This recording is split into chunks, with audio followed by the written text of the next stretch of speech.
Wow, pretty close on time. Hello, everybody. Mark Comfort here. Happy October. Mimi and I are always looking for unique destinations in the world to go to.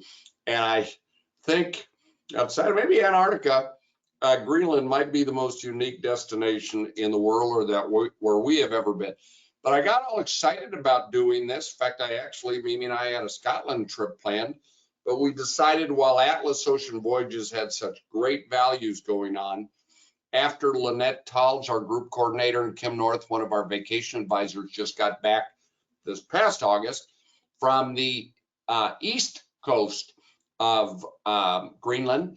They were both so very, very impressed with Greenland that it got Mimi and I really thinking again about, hey, while it's fresh, while Atlas still has such great values, why don't we take advantage of that right now, but do the west coast of Greenland?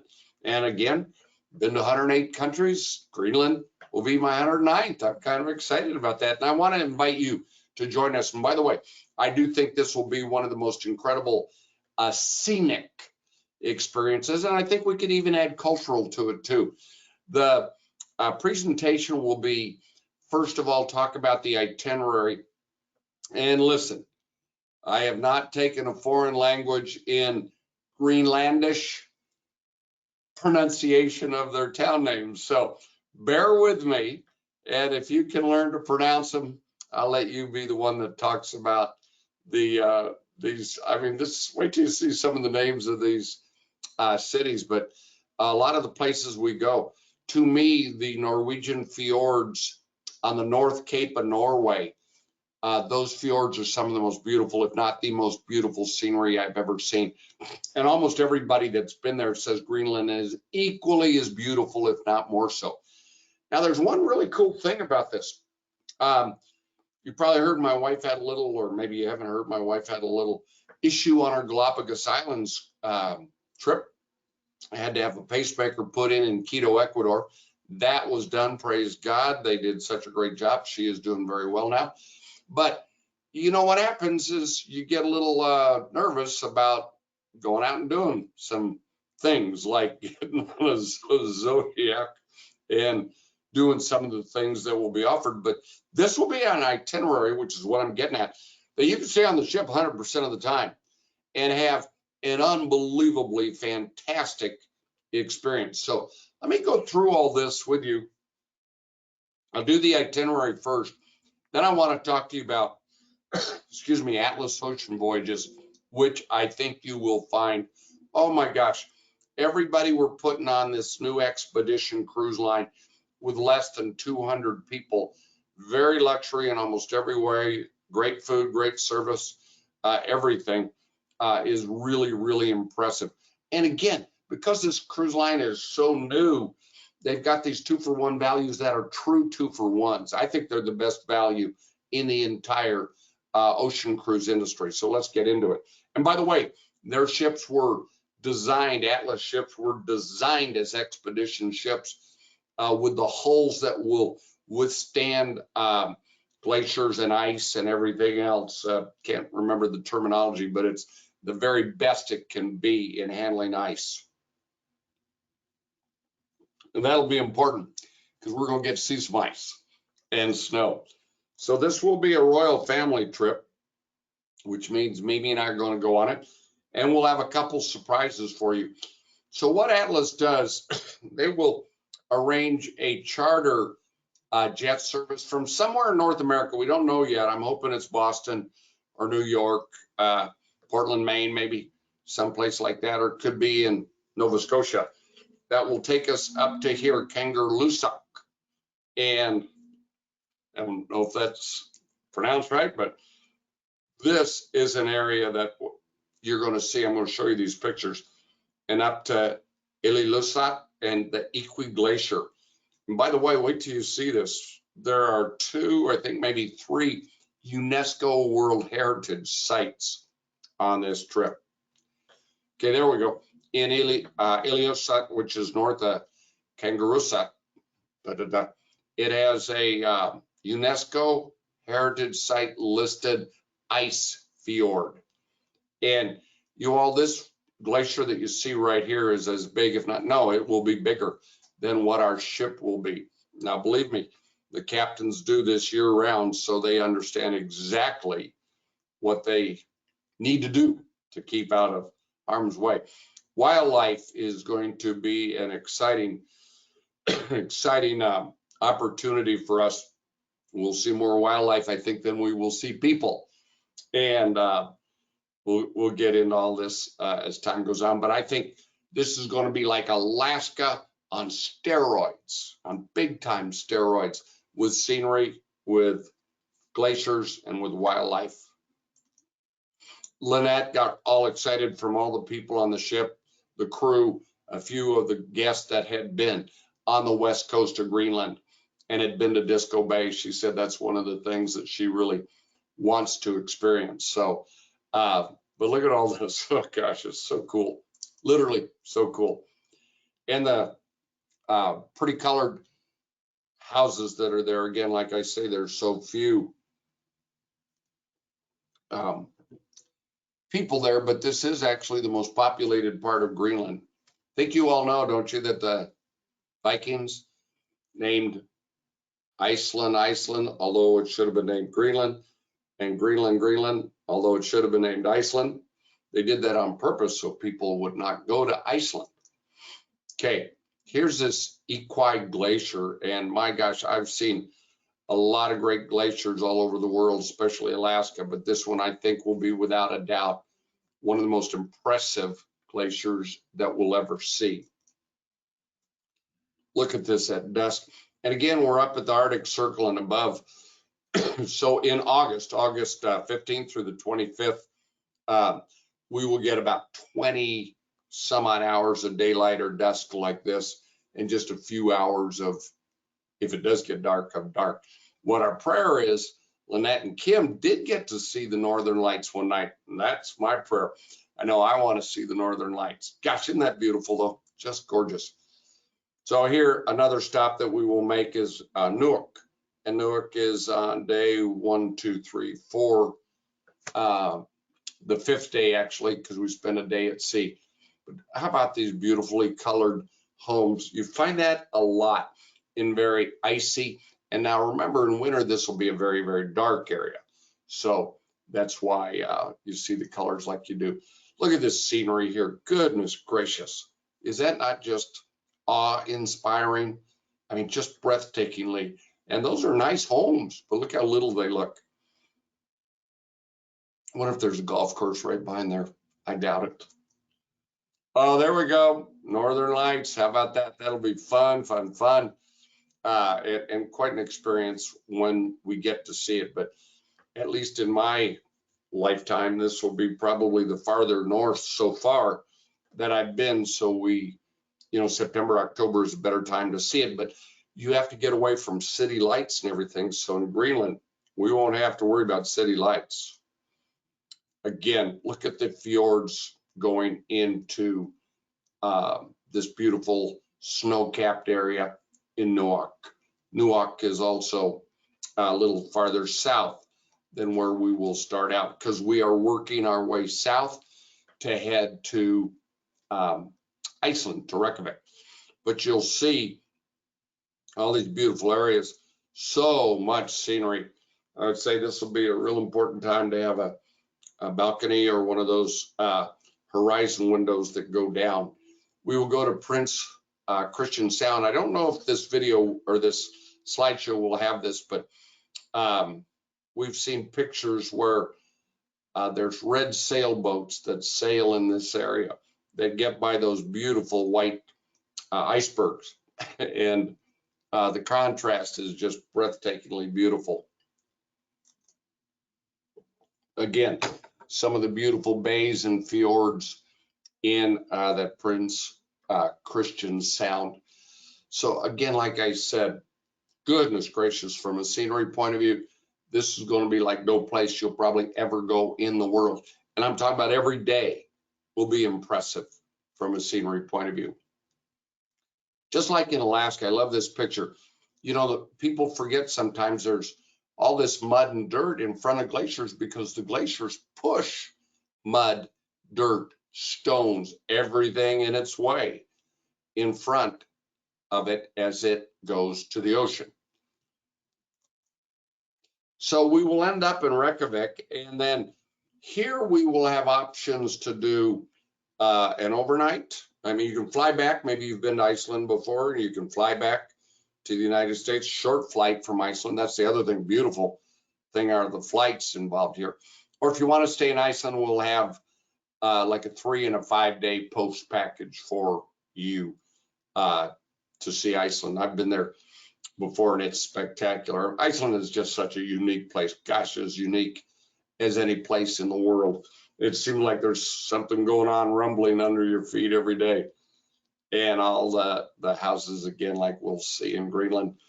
But it's a little bit bigger. Reykjavik obviously has more people, more commerce, and a lot more tourism. Holy cow, a lot more tourism. Iceland is still very, very popular.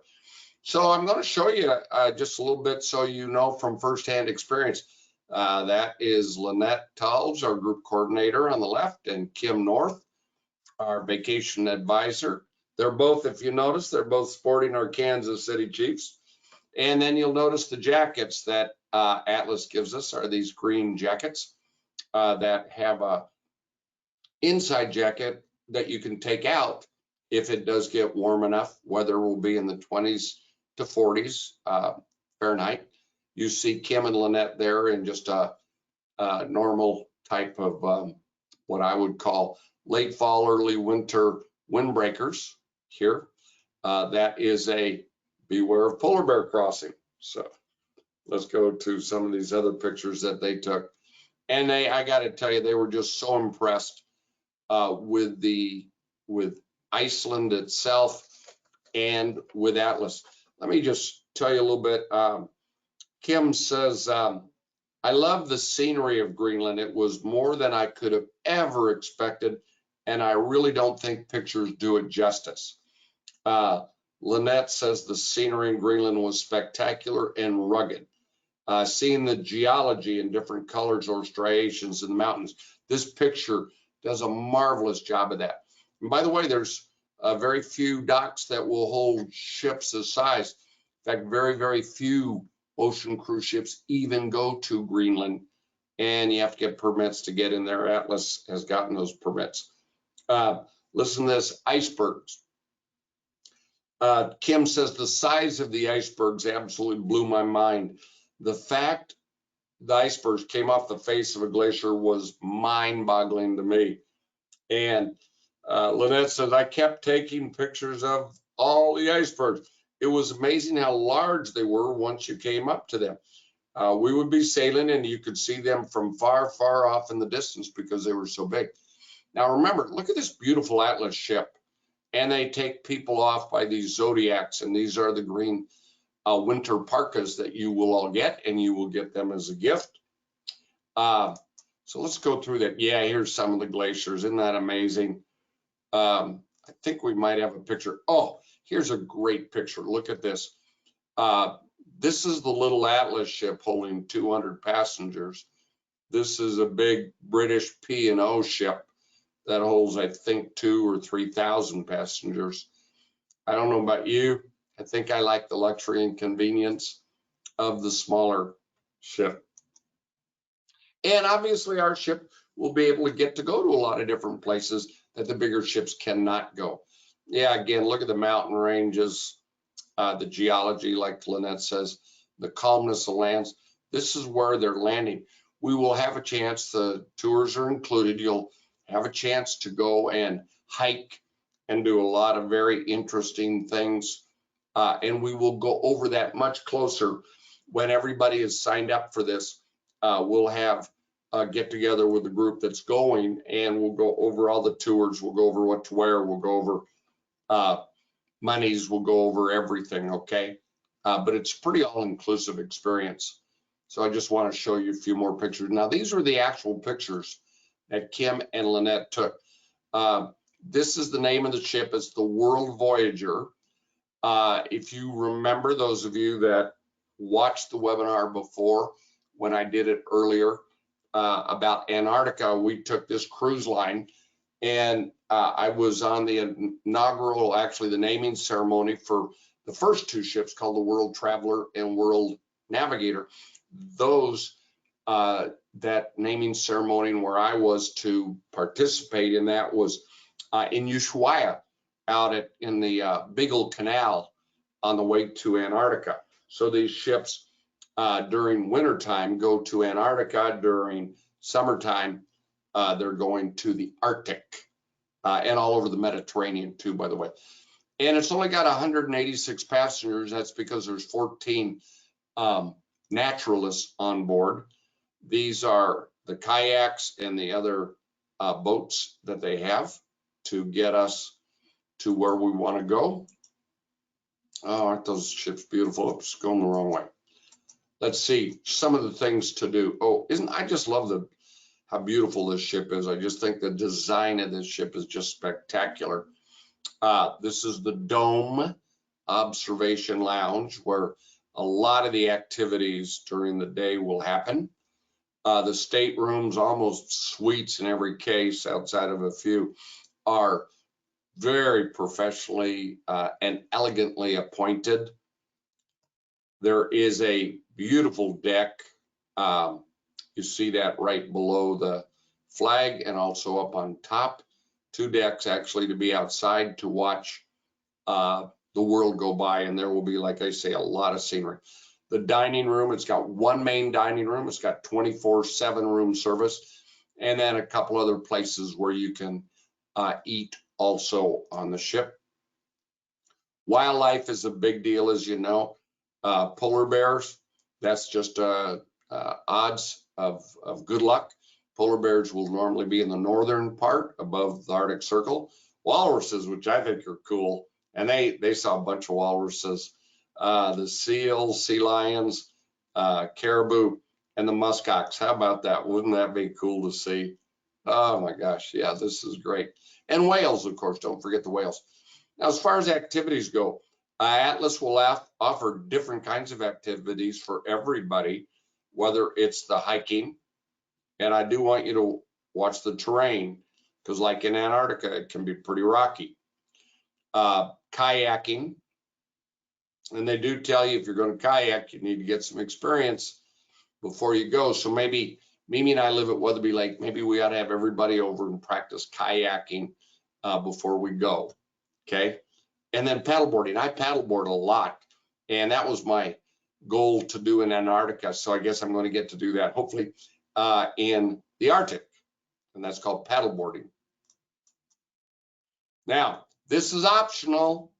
This was on Lynette and Kim's cruise. This is Gary Cooper and Larry Miller doing their polar plunge. So if that's something that you want to do, we can make sure that happens for you.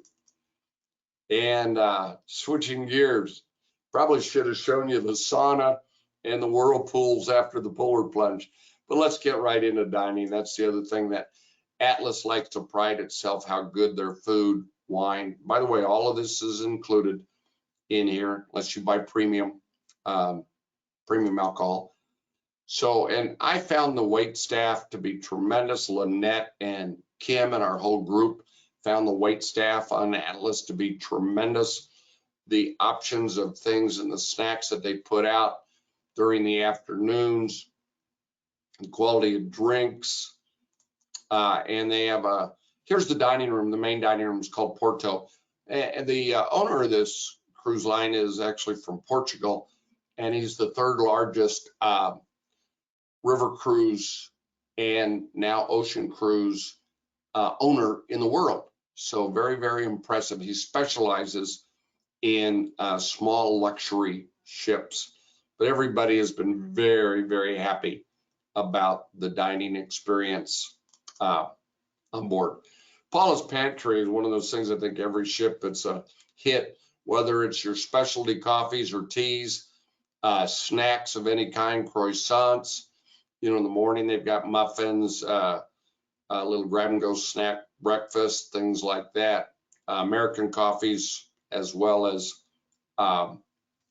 the gourmet coffees. And then they have sandwiches, wraps, and salads too. If you just want something maybe to take back to your room or to go to take outside while you're sightseeing. Again, like I told you, 24/7 in-room dining, whether you want breakfast in bed. I do that a lot because I use that as my wake-up call. And then this dome observation lounge, oh my gosh, it's so fabulous. 270-degree window views. And of course, this itinerary, you'll be seeing fabulous scenery every day. They do have a nice spa on board, a nice fitness center, as you see on the top left, and this big, you know, the Europeans are just huge with saunas and steam rooms. So they've got a tremendous sauna, as you see right here, bottom right, co-ed. So wear a towel, okay? Now this says Antarctica on what to pack, but it's the same with the Arctic. The months are different, of course. We'll be going in August 15th through the 25th. The average temperatures are between 20 and 40 degrees Fahrenheit. And many people, all the people who went to Antarctica with us said it was much more pleasant than they would have guessed it was. But we prepared everybody for cold weather because it can get that way, especially if the wind is blowing or it's raining a little bit. You know, the wind, like I say right there, or rain could sure make it a lot cooler, but you layer up or layer down. We'll go over all the recommendations of the type of clothes to wear on this trip, from the base layers to the mid layers. Outer layers, remember that parka will be given to you. And then we'll talk about hats and gloves, sunwear, things like that, and sunscreen. Now, here's what Atlas does. They have a private room, they call it a mud room, for all of their jackets, so you don't have to have all the stuff, the muck boots that they will give you. The muck boots are not to take home, but we'll get your shoe size. You add a good ½ inch to 1 inch to that. We'll order muck boots for you. They'll be waiting in your locker. For example, I think I had room 538, but let's just say 540 here. There will be his and her jackets, your muck boots. If you want to leave, like I brought my winter snow ski pants, and you can leave them down there too, along with the muck boots. Then when you get out, you'll need some good gloves. When you get out onto that water, especially, it does get a little cooler. Okay, here is at the naming ceremony in Ushuaia, where you see all of us here in our green parkas. They do have a pool and 2 hot tubs, as you see there. That's called the pool deck. And this will be a very typical picture of what we'll see, the 2 mountain ranges with a glacier in it. Although this was in the southern hemisphere, outside of Ushuaia, the southernmost city in the world, and we went almost out of the Beagle Canal to have this picture taken in the naming of the 2 ships. I was just so impressed with the ships. This says the World Navigator. We will be on the newest ship, the World Voyager. But architecturally, it's the exact same ship as the World Navigator. And the dress code is comfortable, is casual. Inside, everything's climate control. Following attire, lightweight shirts and shoes, non-slip closed-toed shoes. Non-slip is a big deal. Waterproof jacket or windbreaker, I think that's important, especially for the warm, good days. For enjoying the water's edge for the most top, or on the very, very top deck. Water's edge is the lower of the outdoor decks. And then comfortable, but winter climate attire for the evening. So it's more of a resort casual, totally casual during the day. And let's call it, excuse me, resort casual during the evening.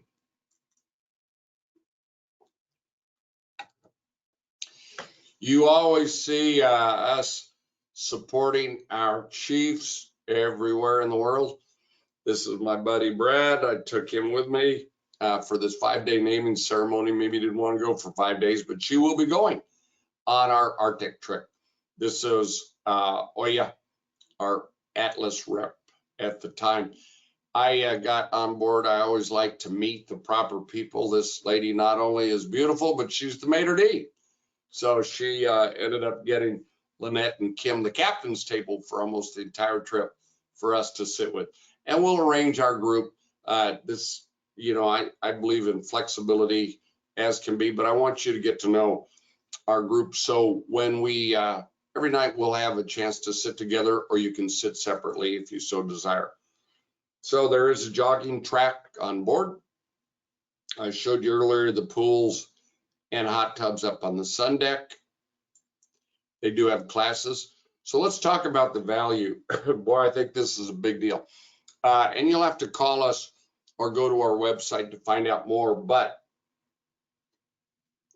I've held, I think it's either 12 or 15 cabins, and they don't really hold them for us. They just put them in your group. So they'll make sure we get whatever it is. I think it was 15, but whatever it is. And then we will review with you everything. The lowest price will be the Adventure Ocean View. Then there will be what's called the veranda, which is your typical balcony. And let's go to the pricing. Guest one pays the regular price. And by the way, we were able to negotiate about a $2,000 savings off of the regular brochure rate to get to these prices. But look what the second guest goes for. So absolutely free, with the exception of the port taxes, okay, which are the $535. So B2 and B1, that's certain areas on the ship. We can review that with you. Now let me explain these horizons, and I really do like the horizon rooms. That is where the floor to ceiling, wall to wall windows are looking out of your room. And in the horizon room, there's not a balcony, so the room feels bigger. And then you push a button and the window comes halfway down, so you can look out, so you can take pictures. So there's a lot of benefits in cold weather destinations to having these horizon. Now, we had a lot of people that had the veranda too, and they were very, very happy with that. So there's all sorts of different options, and there's only 7 decks on the ship. We will show you which deck and where on the ship each of the cabins are. There are 3 suite options. The Journey Suite, guest 1 pays $21,000, guest 2 pays $535. So in essence, it's, you know, close to $11,000 per person, which in this day and age for a luxury all-inclusive ship is fabulous. These 2-for-1 things aren't going to last long. As Atlas is getting more and more and more known, they will eventually have the second person paying probably 50% of what the first guest pays. So there's the Journey Suite, the Discovery Suite, and the Navigator Suites, and we can help you with which suites are available, how big they are, and where on the ships they are. Okay, so here is our wonderful staff. We are so very blessed to have such a great staff. The silver lining to the pandemic was our business has been spectacular. This will be the best year we've ever had right now, assuming November and December go as well as I know they will. But give us a call either at 816-505-1500. If you have a vacation advisor, one of our salespeople, just ask for her. If not, ask for our group coordinator. That's Lynette over here on the bottom right. She has, she's coordinating this whole group, and she can tell you all about Greenland too. She's the one that went on Greenland with Kim North, and that's Kim North right there. Or you can go to our website, cruiseholidays.kc.com, and review all of this, because all the pricing is on our website under groups, under hosted groups. And this is our email address if you want to email also. So I want to just say, I hope you'll join us. This is going to be honest to goodness, a trip of a lifetime. I think you will, I know, like Kim said when I first read that, she said it exceeded her expectations. And I think that's great. Hey, let me read this. Kim says, to say I've been able to see the Northern Lights is pretty awesome. I feel like I need to see them again now. She said it was just amazing. Lynette, I love this. The Northern Lights were just so mesmerizing. How about that? How cool is this? Let me tell you what they said, Kim and Lynette said about the ship. Kim says the ship was beautiful and was the perfect size for a trip like this into these fjords. The ship was beautifully appointed while still feeling cozy, and everyone on board was so kind and friendly, and I really enjoyed the Zodiac experience. I was nervous about it before, but it was so much fun because those naturalists are really good about helping you in and out of the Zodiac. Lynette says, I loved how small the ship was. The crew engaged with everyone and soon learned our name. It was easy to get to know other passengers. It was fun to hear people speaking about how they'd been to Antarctica and other sailings on Atlas and their experiences on Atlas. While the ship is small, there are plenty of different areas to relax and things to do. And then Lynette says, overall, my main highlight was the scenery, and that's what I started. This will be maybe, arguably, the most incredibly scenic trip you will ever do in your life. The sheer remoteness of where we were was so intriguing to me. Experiencing the land and the wildlife was something very special and calming to me. Everybody, likes that. So I would say, give us a call. Let us help you plan this dream vacation. I want to tell you, it'll be one of the most unique vacations you'll ever take. And like I say, go ahead and spend your kids' inheritance. And if you want, take your kids with you. Okay? Spend their inheritance with your kids. I think that's great. Okay, give us a call. We'll be happy to help you and get you all the information that you might need to know about Greenland. That again is in August. I've got a group going to Alaska that I'm hosting in July. And in June, we're going to the Seine River for the 80th anniversary of D-Day in Normandy. And in late February, I'm doing Cabo to get out of the cold. So you deserve and need a stress-free vacation. I hope you'll join us. Thank you, everybody. Bye-bye.